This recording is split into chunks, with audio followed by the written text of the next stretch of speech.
You're capable of extraordinary things. You have talents, ideas, and potential that could change your life. But right now, you're stuck. Not because you lack ability, not because the world is against you, but because something invisible is sabotaging you from the inside. These aren't dramatic failures or obvious mistakes. They're quiet, persistent patterns that drain your energy, cloud your judgment, and keep you perpetually spinning your wheels. Most people never identify them. They go through life blaming circumstances, bad luck, or other people for their lack of progress, never realizing that the real enemy is internal. Today, we're exposing 7 psychological patterns that silently destroy success before it even begins. These aren't moral failures or character flaws. They're mental habits, ways of thinking and responding to life that feel normal, even protective, but are actually toxic. And the dangerous part is how socially acceptable they are. Nobody calls them out. Nobody warns you. You can carry them for decades without anyone suggesting they're the problem. But they are. And once you see them clearly, once you understand how they operate and what they cost you, you can finally do something about them.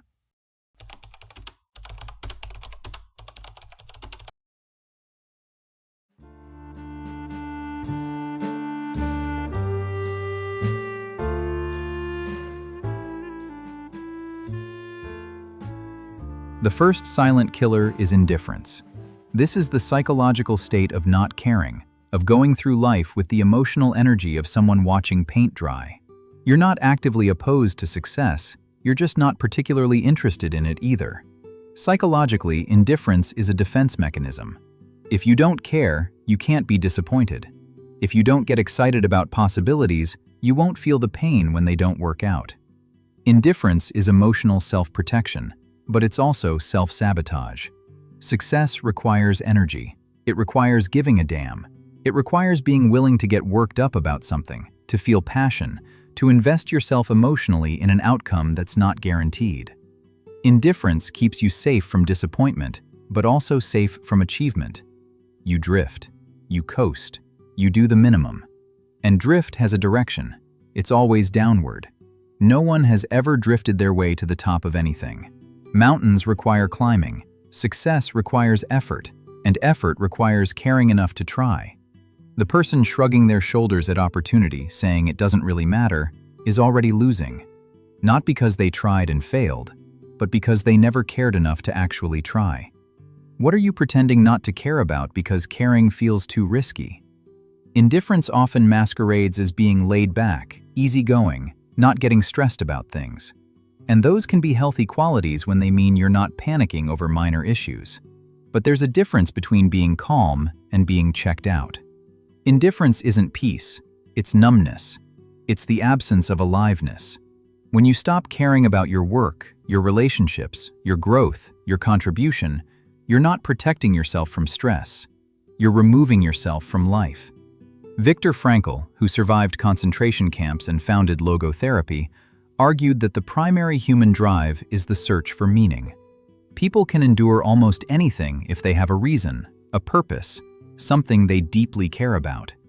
But without meaning, without something worth caring about, people deteriorate psychologically. Indifference is the absence of meaning. It's the state of having nothing that matters enough to fight for. And without something to fight for, you atrophy. Your skills decline. Your relationships weaken. Your potential wastes away. Not dramatically, but gradually, quietly, until one day you look back and realize you spent years not really living, just existing. How long can you afford to not care before it becomes permanent? If you are new to this channel, please subscribe and turn on bell notifications. This helps spread the knowledge to others. The second silent killer is indecision.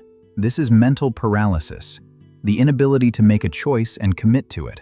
Psychologist Barry Schwartz researched what he called the paradox of choice, the phenomenon where having more options actually makes people less happy and less able to decide.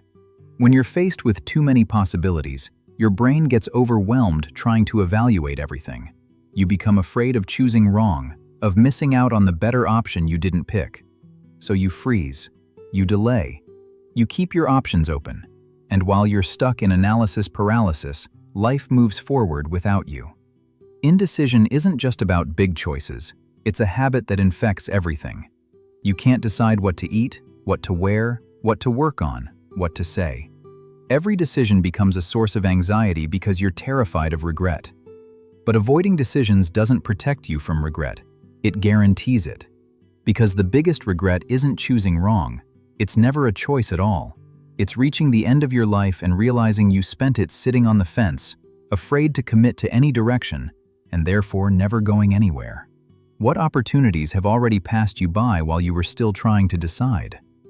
Psychologically, chronic indecision often stems from perfectionism and fear of failure. You want to make the perfect choice, so you keep waiting for more information, more certainty, more clarity. But perfect information never comes. Life is uncertain. Every choice is a gamble. And the irony is that indecision is itself a decision. When you can't decide whether to stay in a job or quit, to pursue a relationship or end it, to start a project or not, your indecision is choosing for you. It's choosing to stay, to maintain the status quo, to let time make the decision by default. And often, that's the worst possible outcome. Action creates information. When you actually choose a direction and move, you learn things you couldn't have learned by thinking. You discover what works and what doesn't. You build experience. You develop judgment. Decisive people aren't smarter or more confident than indecisive people. They've just accepted that wrong decisions are part of the process, that making a choice and learning from it is better than making no choice and learning nothing. How many more years are you going to spend waiting for certainty that will never arrive? The third silent killer is doubt, specifically self-doubt. The voice in your head that constantly questions whether you're good enough, smart enough, capable enough. Self-doubt is different from healthy self-assessment. It's not realistic evaluation of your skills, it's chronic undermining of your worth and potential. Psychologist Albert Bandura researched self-efficacy, the belief in your own ability to succeed in specific situations. He found that self-efficacy is one of the strongest predictors of actual success.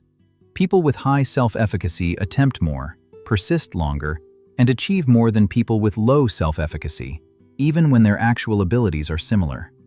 Belief matters. Not magical thinking or baseless confidence, but the fundamental belief that you're capable of learning, growing, and figuring things out. Self-doubt destroys that belief. It tells you that you're different from other successful people, that what worked for them won't work for you, that your limitations are permanent while other people's are temporary. And the more you listen to that voice, the more it becomes a self-fulfilling prophecy. You don't try because you doubt you can succeed, and because you don't try, you never build the evidence that you can. Self-doubt often disguises itself as realism. The doubter says, "I'm just being realistic about my abilities. I don't want to set myself up for disappointment." But realism, based on past performance, ignores the possibility of growth. Carol Dweck's research on growth mindset versus fixed mindset shows that people who believe abilities are fixed, that you either have talent or you don't, perform worse over time than people who believe abilities can be developed through effort and learning. The growth mindset person sees challenges as opportunities to improve. The fixed mindset person sees challenges as tests that might reveal their inadequacy. Self-doubt is rooted in fixed mindset. It assumes that your current limitations define your future potential, that if you can't do something now, you never will, that struggling means you're not cut out for it. But every skill you have now, you once couldn't do. You couldn't walk, couldn't talk, couldn't read, and you learned. Not because you were special, but because you tried, failed, adjusted, and tried again. Self-doubt wants you to forget that. It wants you to believe that growth was possible when you were young, but isn't possible now. The fourth silent killer is worry. Chronic anxiety about things that might happen, problems that might arise, disasters that could occur. Worry is mental rehearsal of catastrophe. You imagine everything that could go wrong, and then emotionally experience it as if it already has. Psychologically, worry often stems from a need for control. If you can anticipate every problem, you feel prepared. But worry doesn't actually prepare you, it exhausts you. Albert Ellis, who developed rational emotive behavior therapy, identified worry as a form of irrational thinking. Specifically, it's catastrophizing, imagining the worst possible outcome and treating it as likely or inevitable. Ellis argued that worry doesn't solve problems, it creates them. It drains mental energy that could be used for actual problem solving. It creates physical stress that damages health. It paralyzes decision-making because every option seems dangerous. And worst of all, it prevents you from being present in your actual life because you're too busy living in imaginary future disasters. Worry is not the same as planning. Planning identifies potential problems and creates solutions.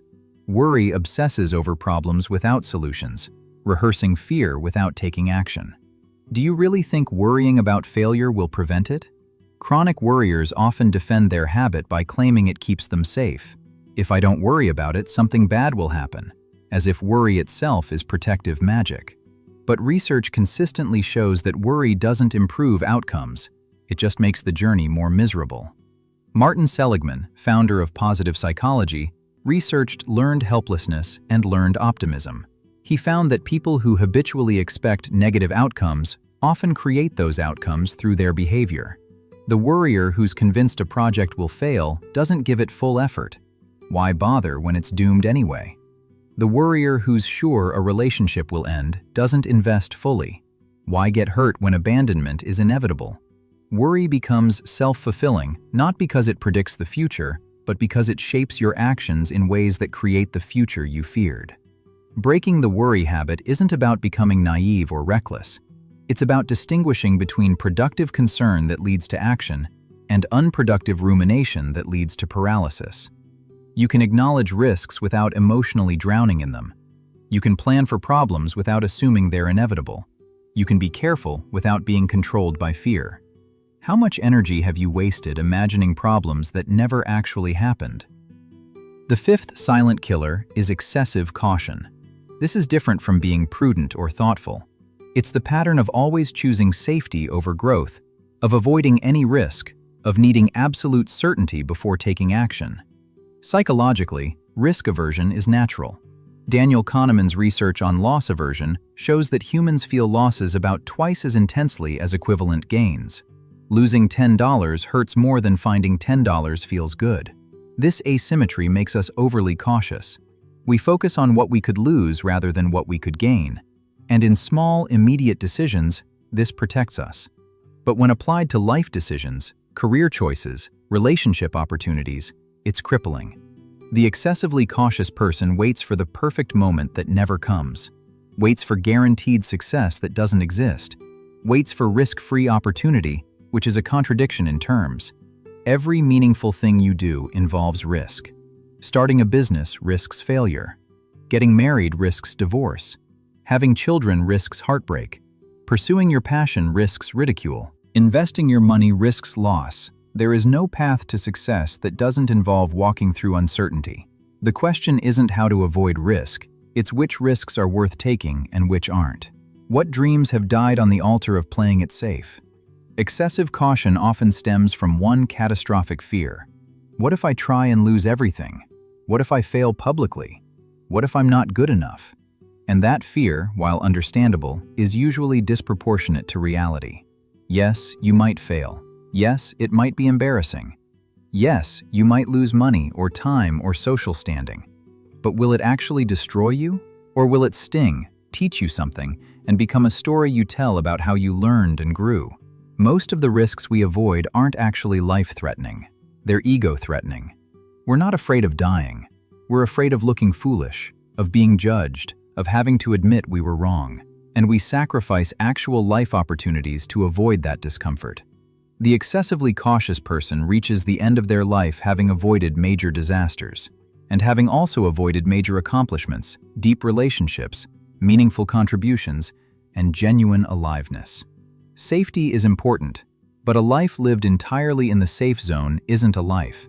It's a long, slow process of dying without ever having fully lived. At what point does protecting yourself from risk become the biggest risk of all? The sixth silent killer is pessimism. The habitual tendency to focus on what's wrong, what won't work, why things will fail. The pessimist's brain is trained to scan for problems, to identify obstacles, to predict negative outcomes. Martin Seligman's research distinguished between explanatory styles, the ways people habitually explain events to themselves. Pessimists explain bad events as permanent, pervasive, and personal. A setback means I always fail at everything and it's my fault. Optimists explain bad events as temporary, specific, and external. This particular thing didn't work this time for these specific reasons.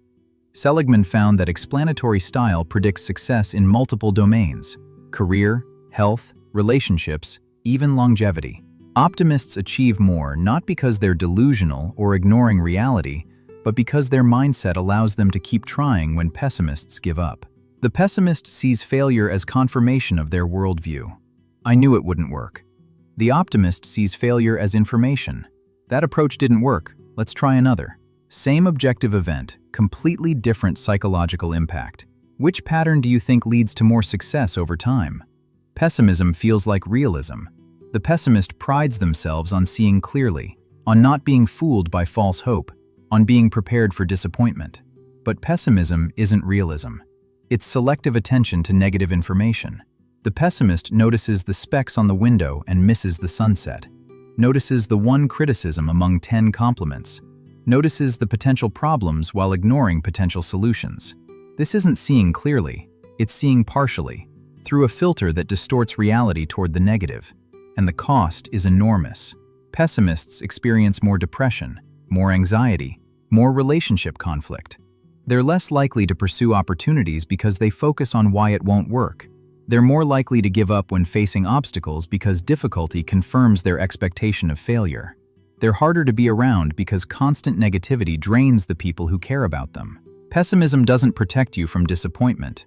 It guarantees you'll be disappointed even when things go well because you're so focused on what's wrong that you can't enjoy what's right. What would change if you spent as much energy looking for what could go right as you currently spend looking for what could go wrong? The seventh, and perhaps most destructive silent killer, is chronic complaining.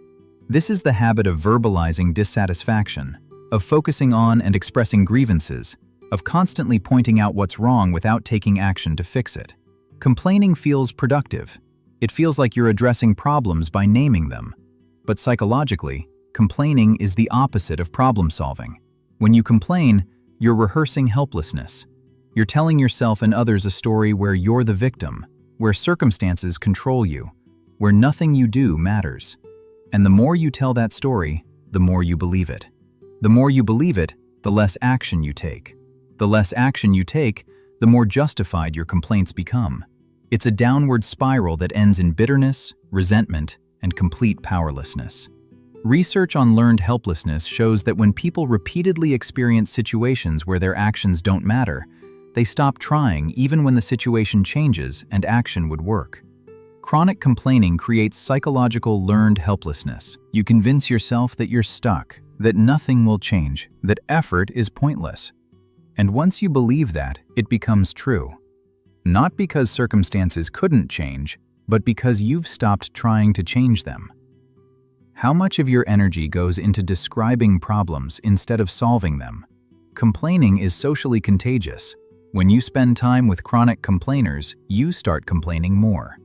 When you complain, you attract other complainers, and communities of complainers reinforce each other's helplessness.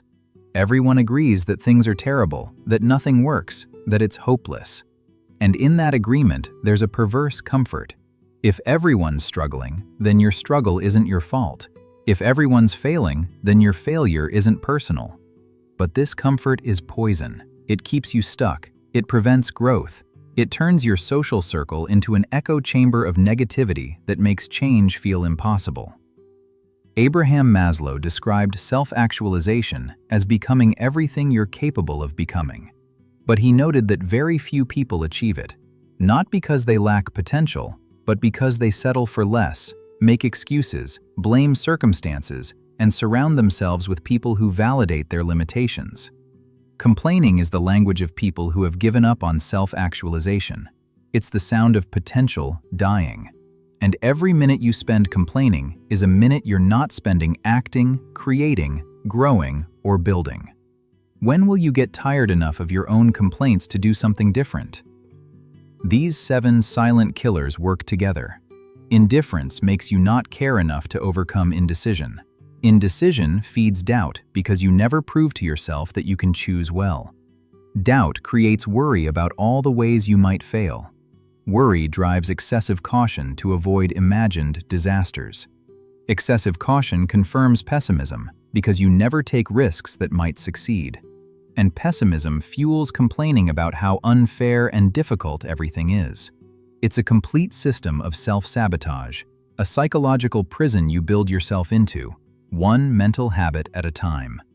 And the terrifying part is how normal it all seems. Nobody thinks of themselves as indifferent, indecisive, doubtful, worried, overcautious, pessimistic, and complaining. They think of themselves as realistic, careful, thoughtful, prepared. They have explanations for why they don't act, reasons that seem valid in the moment.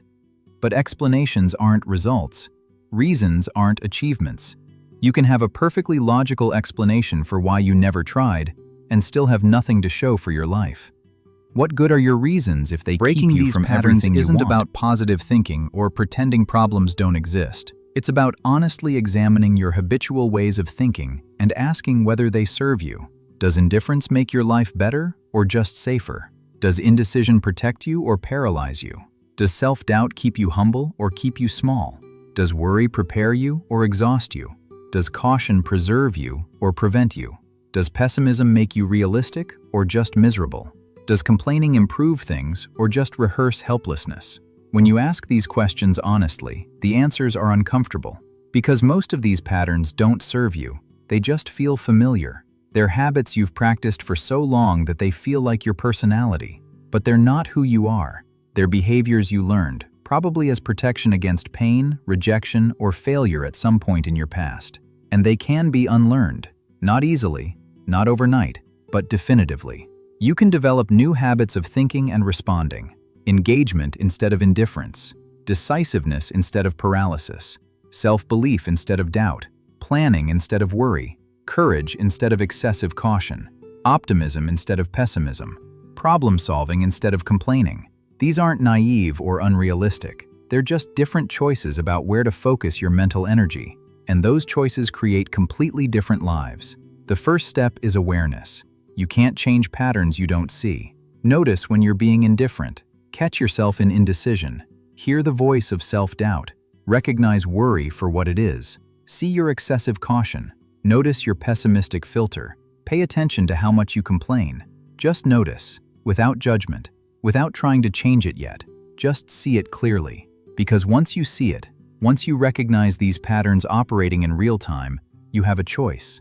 You can continue the pattern or you can interrupt it. And every interruption weakens the pattern. Every time you choose engagement over indifference, action over indecision, belief over doubt, planning over worry, courage over caution, optimism over pessimism, problem-solving over complaining, you're rewiring your brain. You're proving to yourself that different responses are possible. You're building new neural pathways. And gradually, the new patterns become as automatic as the old ones were. This isn't about becoming a different person. It's about removing the obstacles that prevent you from being who you actually are. Capable, decisive, confident, calm, brave, hopeful, effective. That version of you exists. It's just buried under years of protective patterns that have outlived their usefulness. What becomes possible when you finally remove what's been holding you back? If you enjoyed the video, please like it and share your thoughts in the comment. If you are new to this channel, please subscribe.